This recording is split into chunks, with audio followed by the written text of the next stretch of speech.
Hi hello నమస్తే welcome to BRK money control. నేను మానస. ఇప్పుడు నౌ-ఏ-డేస్ చాలామంది స్టాక్ మార్కెట్లో ఇన్వెస్ట్ చేయాలి అని అనుకుంటారు. అంటే ఇప్పుడు మార్కెట్ అంతా డౌన్ఫాల్ అయింది. ఇప్పుడు ఇన్వెస్ట్ చేస్తే మంచిదా, లేదంటే ఇంతకుముందు ఇన్వెస్ట్ చేసిన వాళ్ళు కంటిన్యూ చేస్తే మంచిదా, లేదంటే స్టాప్ చేయడం మంచిదా, ఇలాంటి విషయాల గురించి మనతో డిస్కస్ చేయడానికి AMFI registered mutual fund distributor Veldi Chakradhar sir ఉన్నారు. సార్తో మాట్లాడదాం. Hi sir. హాయ్ సార్, మనం డైరెక్ట్గా స్టాక్స్ కొనడం మంచిదంటారా, లేదంటే పిఎంఎస్లో ఇన్వెస్ట్ చేస్తే మంచిదంటారా? చాలా మందికి ఏంటంటే స్టాక్స్ కొనుక్కోవాలని ఒక మంచి ఇది అవగాహన ఉన్న వాళ్ళు స్టాక్స్ కొంటూ ఉంటారు అనమాట. అటు ర్యాన్ బ్యాక్సీ స్టాక్స్ అని, లేకపోతే మనకి రిలయన్స్ ఇండస్ట్రీస్ స్టాక్స్ అని, లేకపోతే ఎస్ బ్యాంక్ అని, అలా కొన్ని పెన్నీ స్టాక్స్ కూడా కొంటారు అనమాట. డీమార్ట్ స్టాక్స్, ఇట్లా కళ్యాణ్ జ్యువెలర్స్ స్టాక్స్, ఇట్లా స్టాక్స్ కొనుక్కుంటూ వెళ్తారు. వాళ్ళకి ఏంటంటే మనం అనుకుంటాము ఏదో స్టాక్స్ కొంటున్నాము, మనం కోటీశ్వరులు అయిపోతాము, మంచి రిటర్న్స్ వస్తాయి అనుకుంటాం. కానీ చాలామంది తెలియంది ఏంటంటే ఒక సర్వే చేసినప్పుడు అటు security exchange board of India కావచ్చు, అలాగే జిరోదా లాంటి కంపెనీస్ కావచ్చు, అలా మనకి ఏంటంటే ఆప్ స్టాక్స్, గ్రో యాప్స్, ఇవన్నీ కూడా సర్వే చేసి నిజంగానే ఎంతమంది కోటీశ్వరులు అవుతున్నారు, ఇలా స్టాక్స్ కొనిపెట్టుకోవడం వల్ల నిజంగా లాభం జరుగుతుందా నష్టం జరుగుతుందా అని ఒక 10 years పాటు ఎవరైతే స్టాక్స్ కంటిన్యూ చేస్తున్నారో వాళ్ళ మీద ఒక సర్వే చేస్తే తెలియదు ఏంటంటే అందులో 100కి 95 మంది స్టాక్స్ వల్ల లాభం పొందట్లా. వాళ్ళకి వచ్చే రిటర్న్ ఎంత అంటే 6%, 5% వస్తున్నాయి. వాళ్ళు అనుకుంటాం తాత్కాలికంగా మనం రిచ్ అవుతున్నాము అని, కానీ వాస్తవానికి అవ్వట్లా. ఎందుకు అంటే వాళ్ళు ఒక స్టాక్తో ఆపరు, కొనుక్కుంటూనే వెళ్తారు. ఒక 3-4 స్టాక్స్, 5 స్టాక్స్, 10, 20, 30 స్టాక్స్ కొంటారు. అలా కొంటాం అమ్మటం చేస్తారు. ఎందుకు కొంటున్నారో వాళ్ళకి తెలియదు. అదో ఒక లాభం వచ్చింది, మనం ఒక షేర్ కొన్నాం 500 రూపాయలతో, అది 750 రూపాయలు పెరిగింది అనుకోండి, వెంటనే దాన్ని అమ్మేసి బయటకు వస్తారు. అది 900 దాకా అవ్వచ్చు, లేకపోతే 1000 కూడా అవ్వచ్చు. చూడండి, చాలామంది ఇండస్ట్రీస్లు ఉంటారు, ఇండస్ట్రీస్లు కానీ డాక్టర్లు కానీ, వీళ్ళు కొంచెం బాగానే ఆన్ చేస్తారు. వాళ్ళు ఏం చేస్తారంటే వాళ్ళు ఏదైతే పేరు వింటారో బయట మార్కెట్లో ఎక్కువగా అలాంటి షేర్లే కొంటారు. కొంతమంది ఎన్ఎఫ్ఓ రూపంలో ఐపీఓస్ వస్తాయి. సో ఐపీఓస్లో వచ్చినప్పుడల్లా కూడా కొంత 10 lakhs, 20 lakhs అలా ఇన్వెస్ట్మెంట్ చేసి వదిలేస్తారు. సో చాలామంది స్టాక్స్ కొని అలా వదిలేయడం వల్ల ఏమవుతుందంటే వాటిని కనుక ట్రాక్ చేయకపోతే, టైంకి దాన్ని మార్చకపోతే చివరికి వచ్చిన గెయిన్ వచ్చినట్టే వెళ్ళిపోతుంది. సో అలా చాలామంది ఏంటంటే వాళ్ళు వచ్చిన రిటర్న్స్ని కిల్ చేసుకుంటున్నారు వాళ్ళే. సో చూస్తే ఎండ్ ఆఫ్ ద డే ఏమైందంటే 5%, 8% అంటే మనకి బ్యాంకులో పెడితే ఫిక్స్డ్ డిపాజిట్ మీద ఎంత వడ్డీ వస్తుందో సేమ్ ఇందులో కూడా అంతే తీసుకుంటున్నారు. సో మనం ఎక్కువ రిస్క్ తీసుకొని వచ్చినప్పుడు స్టాక్ మార్కెట్లోకి వచ్చినప్పుడు ఎక్కువ రిటర్న్ తీసుకోవాలి. సో ఎప్పుడైనా మనం రిస్క్ పెంచుకుంటున్నాము అంటే దానివల్ల రివార్డ్ ఉండాలి, దానికి ఒక రిటర్న్ అనేది రివార్డ్ ఉండాలి. సో ఆ రివార్డ్ లేకుండా చాలామంది నష్టపోతున్నారు అనమాట. సో కాబట్టి పిఎంఎస్లో ఏంటంటే మనకి పోర్ట్ఫోలియో మేనేజ్మెంట్ సర్వీసెస్లో ఏంటంటే ఒక ఎక్స్పర్ట్స్ ఉంటారు. ఆ ఎక్స్పర్ట్స్ మన పేరు మీద డిమాట్ అకౌంట్ మన పేరు మీదే ఉంటుంది.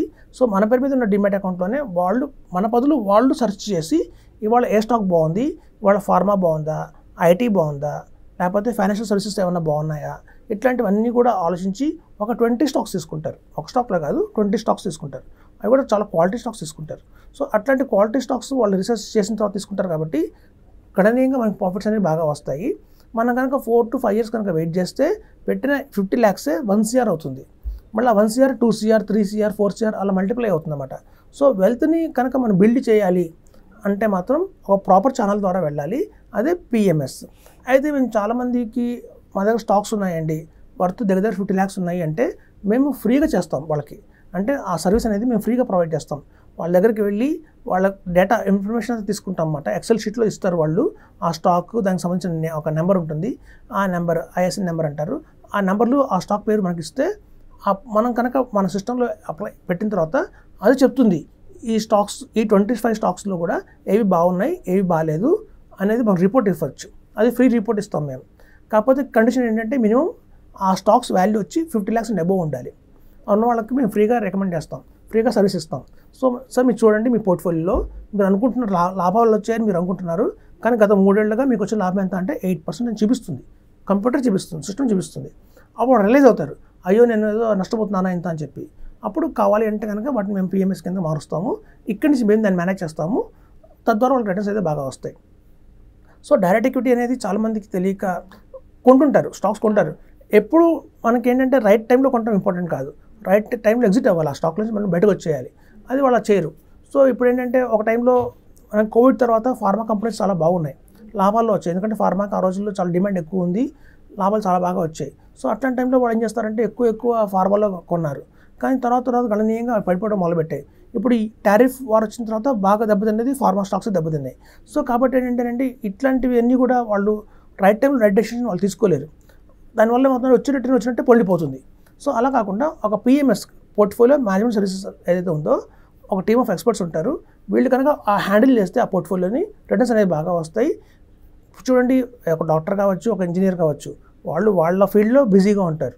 వాళ్ళు ఎంతసేపు ఈక్విటీని ఒక పేరు విని ఒక బీబీసీ ఛానల్ చూసో లేదా ఏదైనా మనకి చూడండి చాలా ఛానల్స్ వాళ్ళ అవైలబిలిటీలో ఉన్నాయి. ప్రతి వాళ్ళ ఎక్స్పర్ట్స్ కూడా వచ్చి యూట్యూబ్ చెప్తారు, ఈ స్టాక్స్ కొనుక్కోండి, మొమెంటమ్ స్టాక్స్ కొనండి, అవి కొనండి అని చెప్తారు. సో వాళ్ళు చెప్తున్నప్పుడు మనం స్టాక్స్ కొని అమ్మి చేస్తే ఏమవుతుందంటే రిటర్న్స్ అయితే రావు. At the time end of the 20 years చూస్తున్న తర్వాత కూడా మనం ఇన్నాళ్ళు మనం స్టాక్స్లో ఇన్వెస్ట్మెంట్ చేసాము, ఏమైనా వెల్త్ క్రియేట్ అయిందంటే వెల్త్ క్రియేట్ కాదు. ఎక్కడ పెట్టిన గొంగళి అక్కడే ఉన్నట్టు అని ఒక సామెత ఉంటుంది చూసారా, అట్లాగే ఉంటుంది. సో కాబట్టి మన చేతికిస్తే మనం మల్టీఫోల్డ్ చేస్తాం. ఈవెన్ ఒక 50 lakhs కనుక ఇన్వెస్ట్మెంట్ చేసి పిఎంఎస్లో 20 years కనుక అలా హోల్డ్ చేసి ఉంటే 20 crores దాకా అవుతుంది దాని వాల్యూ, 20 crores దాకా. వీళ్ళు అంత 50 lakhsని ఒక 20 years వాళ్ళు సొంతంగా కనుక డైరెక్ట్ ఈక్విటీలో ఇన్వెస్ట్మెంట్ చేసుకుంటూ వెళ్తే దాని పట్టు మన 5 కోట్లు కూడా అవ్వదు అది. సో మరి చూస్తే ఎక్కడ 5 కోట్లు, ఎక్కడ 20 కోట్లు, 15 కోట్లు నష్టపోతున్నారు. ఆ విషయం వాళ్ళు రియలైజ్ అయిన రోజున వాళ్ళకి అర్థమవుతుంది మనం తప్పు చేసామని చెప్పి. సో కాబట్టి స్టాక్ మంచిదే, కానీ వేగ్గా బ్లైండ్గా ఇన్వెస్ట్మెంట్ చేయకూడదు.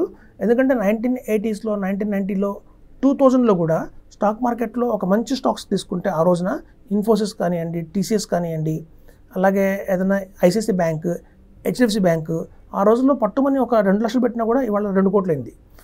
కానీ ఇప్పటి నుంచి అలా అవ్వదు, ఎందుకంటే ఆ రోజు ఎకనామిక్ గ్రోత్ అలా ఉంది, ఆ ఫేజ్ అలా ఉంది. కానీ ఇప్పుడు ఇండియాలో ఏంటంటే చూడండి ఎన్ని హెచ్డిఎఫ్సి బ్యాంకులు ఉన్నాయి. హెచ్డిఎఫ్సి బ్యాంక్ చూసి మనం మీద బ్యాంకులు కొంటాం, కానీ అవన్నీ హెచ్డిఎఫ్సి బ్యాంకులు అవ్వట్లేదు.